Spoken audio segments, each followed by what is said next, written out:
सर्वसामान्यांच्या हक्काचा आवाज जागर जनस्थान।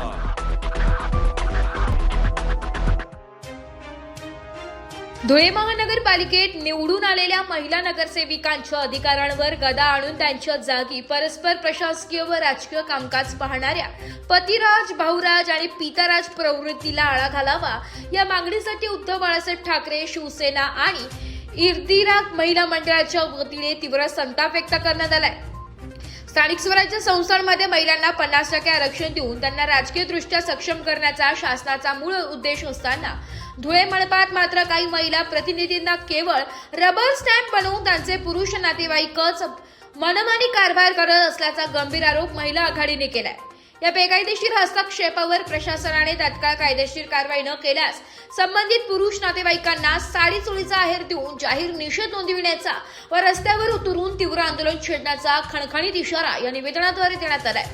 दरम्यान अत्यंत महत्त्वाच्या प्रश्नावर प्रशासनाचे लक्ष वेधण्यासाठी महिला पदाधिकाऱ्यांचे शिष्टमंडळ भर उन्हात मनपा आयुक्तांची भेट घेण्यासाठी गेले होते। मात्र एका बैठकीचे कारण देत आयुक्तांनी एका महिलेला प्रतिनिधींचे निवेदन स्वीकारण्यास नकार दिला व भेटण्यासाठी अवघे 2 मिनिटंही न दिल्याने महिलांचा संताप अनावर झाला। आयुक्तांच्या दालनाबाहेर लावण्यात आलेल्या लोखंडी जाळ्या आणि कुलपांवरूनही महिलांनी प्रशासनाच्या कॅफे सारख्या कार्यपद्धतीवर सडकून टीका केली आहे। लोकशाही अवस्थेत सामान्य नागरिकांच्या आणि महिलांच्या समस्या ऐकण्यासाठी वेळ नसलेल्या या प्रशासकीय असंवेदनशीलतेचा निषेध करत संतप्त महिलांनी आपले निवेदन थेट आयुक्तांच्या दालनाच्या दरवाजावर चिटकवलंय। या अभूतपूर्व प्रकारामुळे धुळे मनपातील राजकीय आणि प्रशासकीय वर्तुळात मोठी खळबळ माजली आहे। शिवसैनिक व इंदिरा महिला मंडळाच्या वतीने आज आम्ही धुळे शहराचे आदरणीय आयुक्त साहेब यांना निवेदन द्यायला आलो होतो की आमचा विषय असा होता की देशाचे लाडके पंतप्रधान आदरणीय नरेंद्रजी मोदी व महाराष्ट्राचे लाडके मुख्यमंत्री आदरणीय देवेंद्रजी यांनी असे आदेश पारित केले होते आणि 50% आम्हाला आरक्षण दिलेले आहे। त्या 50% मध्ये त्यांनी सांगितलेलं आहे की महिला या सक्षम झाल्या पाहिजे, परंतु असं निर्देशनास आलेलं आहे की त्यांचे भाऊ, पती आणि बाप महिलांचे कामं करत असतो। आम्ही कोणत्याही व्यक्तीला, मनुष्याला आम्ही विरोध नाही करत आहे। तो आमचा बाप, भाऊ आणि पती जो असेल तो महिलांचा आणि कुटुंबाचा पाठीचा कणा आहे, त्याचं आम्ही स्वागत करतो। परंतु महाराष्ट्र शासनाने जे आदेश दिलेले आहे की महिला सक्षम व्हायला पाहिजे, परंतु यांनी महिलांना असक्षम करण्याचा प्रयत्न केलेला आहे आणि त्यांना भावल्या बनवून ते जर बसवत असतील आणि आपल्या स्थानिक स्वराज्य संस्थेमध्ये असं कायद्यामध्ये तरतूद केलेली आहे की महिलांचे अधिकार कोणी हिरवत असेल तर त्यांना कायदेशीर त्यांचे पद ते संबंधित व्यक्तींमुळे गमवावे लागणार आहे। परंतु आम्हाला असं पुढे आढळल्यास आम्ही त्या व्यक्तींना, संबंधित व्यक्तींना, सर्व महिला प्रचंड मोठ्या प्रमाणात येऊन साडी चोळीचा आहेर देणार आहे। आज दुर्भाग्य बघा की धुळे शहराचे लाडके आयुक्तांकडे निवेदन द्यायला आम्ही सर्व महिला आलो होतो। उन्हाचा तडाखा सर्वांना माहिती आहे, 40च्या जवळपास पोहोचलेला आहे। परंतु दुर्भाग्य असं की त्यांचं कॅबिन खाली असताना आम्ही विनवण्या केल्या आम्ही त्यांना विनंती केली की आम्हाला 2 मिनिटं देण्यात यावे, परंतु त्यांनी नकार दिला। त्यांचं असं म्हणणं आहे की आमची मीटिंग आहे, परंतु कायद्यात अशी कोणतीच तरतूद नाही आहे की तुम्ही महिलांना तडकाडून ठेवणार।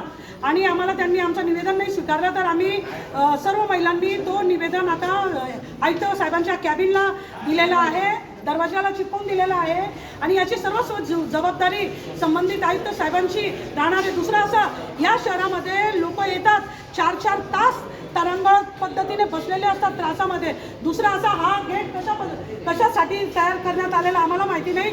इथं या गेटला त्यांनी लॉक लावलेला आहे। ज्या पद्धतीने धुळे शहरामध्ये कॅफेचे कॅबिन बनलेले त्या पद्धतीने कॅफे पद्धतीनेच यांनी केलेलं आहे। इथं काय वेगळ्या पद्धतीने काही आवक जावक होणार असेल की जे शहरात मोठे व्यवहार असे जे लोकांच्या विरोधांमध्ये करण्याचा प्रयत्न करत आहे ते काही होत असतील की खालून काही बॉक्स येत असतील म्हणून त्यांना इतकी तडजोड करावी लागले। मंत्रालयापेक्षा जास्त खतरनाक पद्धतीने त्यांनी तिथे इथे या जाळी, इथे कोणते वाघ येत आहे मला तेच कळत नाहीये। तर आमची विनंती आहे की महिलांना यापुढे त्यांनी सहकार्य करावे। धन्यवाद। उद्धव बाळासाहेब ठाकरे महिला आघाडीच्या वतीनं आम्ही आज इथे निवेदन देण्यासाठी आलेलो होतो, परंतु सन्माननीय आयुक्त साहेबांनी असून सुद्धा आम्हाला वेळ दिला नाही। हे संविधानात्मकरित्या अतिशय चुकीचं आणि गैरवर्तन देखील म्हणता येईल, कारण की आमचा जो अधिकार आहे तो आम्हाला देण्यात आलेला नाही आणि असं जर हे महापालिकेत चालू असेल तर आम्ही या घटनेचा धिक्कार आणि निषेध नोंदवतो।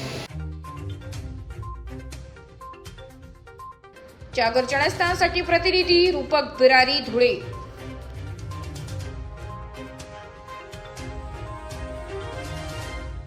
एक बात कह दूं, ये वीडियो हर किसी के लिए नहीं है।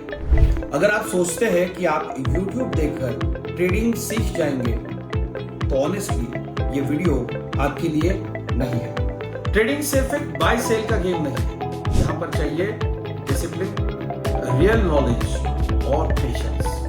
आपको नॉलेज रील्स से नहीं, ट्रेनिंग से मिलता है, और हम उन्हीं के लिए हैं जो ट्रेडिंग सीखना चाहते हैं। प्राइस, एक्शन इंडिकेटर और इमोशन कंट्रोल हम आपको सिखाना चाहते हैं। हमारी ट्रेनिंग शुरू होती है सिर्फ 5,000 से। ऑफलाइन और ऑनलाइन दोनों ऑप्शंस में आप ट्रेडिंग सीख सकते हैं।